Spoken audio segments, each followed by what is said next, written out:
I hope आप सभी लोग अच्छे होंगे।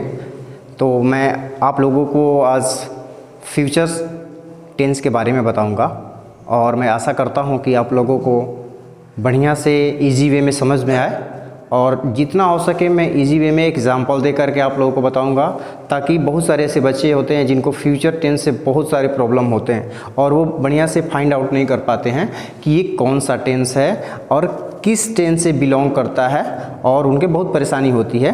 तो इस वजह से मैंने बहुत ईजी वे में आप लोगों को फ्यूचर टेंस के बारे में बताऊंगा। सो आप लोग माइंड कंसंट्रेट करके ध्यान से देखिएगा। देखिए, मैंने पिछले वीडियो में बताया था प्रेजेंट के बारे में और एक वीडियो मैंने बनाया था उसमें पास्ट के बारे में बताया था, लेकिन आज का जो वीडियो है स्पेशल फ्यूचर से रिलेटेड मैंने बनाया है। तो इसमें जो टेंस है फ्यूचर, उसके भी 4 काइंड्स होते हैं, indefinite, continuous, perfect and perfect continuous. तो सबसे बड़ी चीज़ होती है कि स्ट्रक्चर।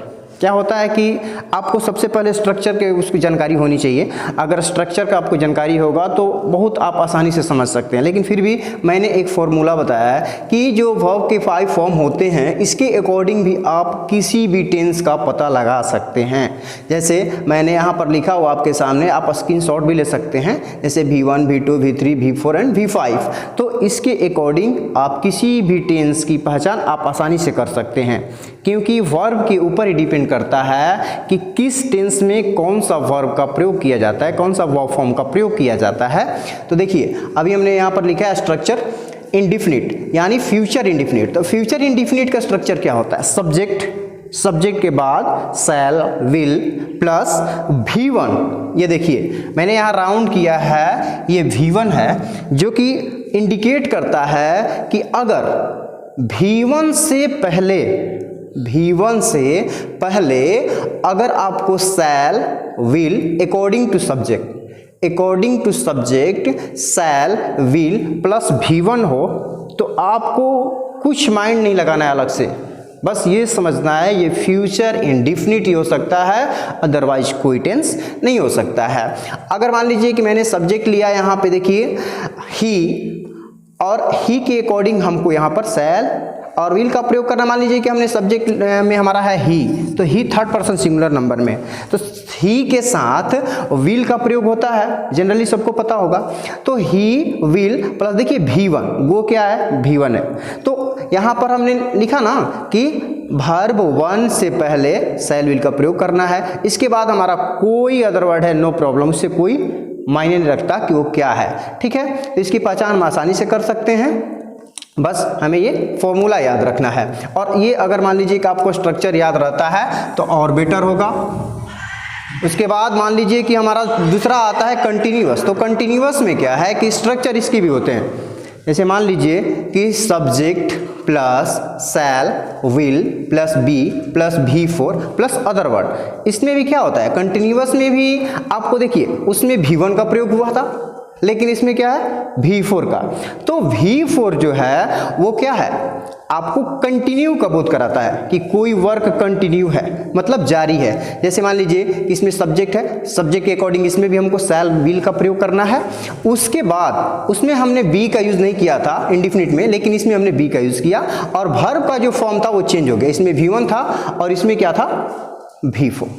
इसमें V1 था, इसमें V4। तो देखिए कि एग्जाम्पल मैंने यहाँ पर एग्जाम्पल के थ्रू मैं बता रहा हूँ कि राम जो हमारा सब्जेक्ट है, राम के अकॉर्डिंग, मतलब मान लीजिए सब्जेक्ट के अकॉर्डिंग हमने यहाँ विल का प्रयोग किया और उसके बाद बी, जो कि यहाँ पर भी मैंने बताया है बी, यानी शैल, विल के बाद बी प्लस V4, यानी गोइंग जो है हमारा क्या है? V4 है, ठीक है। उसके बाद हमारा अदर वर्ड टू स्कूल।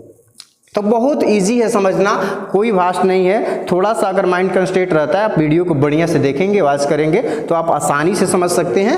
उसके बाद हमारा है, थर्ड आता है फ्यूचर परफेक्ट। फ्यूचर परफेक्ट में क्या होता है कि फ्यूचर परफेक्ट जो होता है हमने पढ़ा भी है, मतलब पिछली वीडियो में मैंने बताया था कि जब भी आपको परफेक्ट, चाहे वो प्रेजेंट परफेक्ट हो, पास्ट परफेक्ट हो, उसमें V3 का प्रयोग ही होता है। हाँ, उसके पहले जो हमारा हेल्पिंग वर्ब है वो चेंज हो जाता है। जैसे मान लीजिए कि हमने पढ़ा था क्या?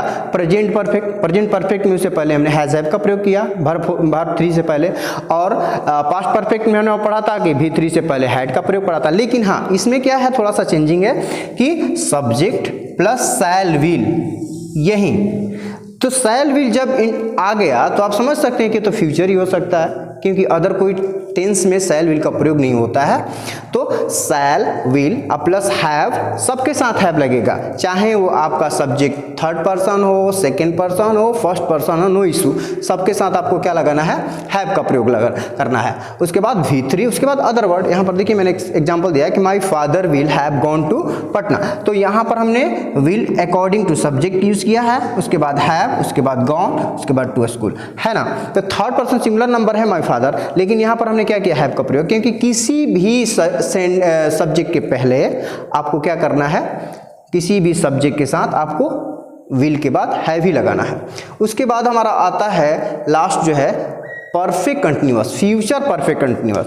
कंटिन्यूअस मैंने बात किया था, कंटिन्यूअस में V4 का प्रयोग होता है, इसमें भी कंटिन्यूअस है, लेकिन क्या है, परफेक्ट कंटिन्यूअस।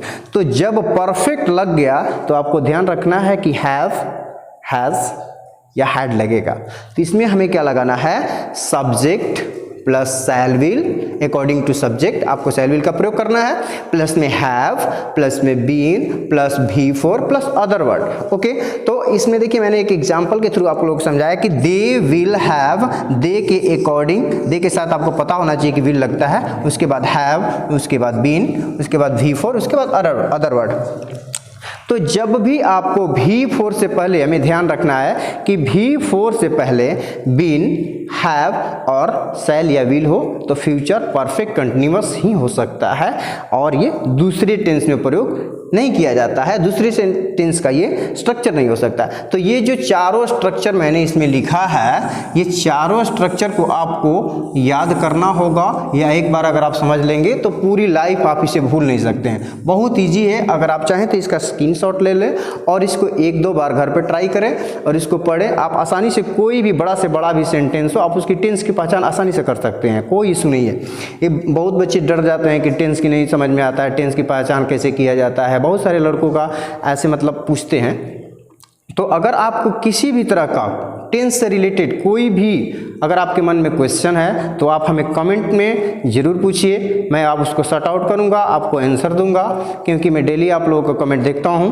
और जिस तरह से आप लोगों ने हमें प्यार दिया पिछले वीडियो में, मुझे जितने भी आप लोगों ने प्यार दिया, और मुझे आशा है कि आप आगे भी हमें ये प्यार देते रहेंगे, और मैं आप लोगों को कंटिन्यू नए नए वीडियो, नए नए टॉपिक पे आपको सामने लेके आऊँगा, और मैं आशा करता हूँ कि आप लोग मुझे ज़रूर प्यार देंगे, और मुझे लाइक, सब्सक्राइब और शेयर मेरे वीडियो को आप ज़रूर करेंगे। Thank you.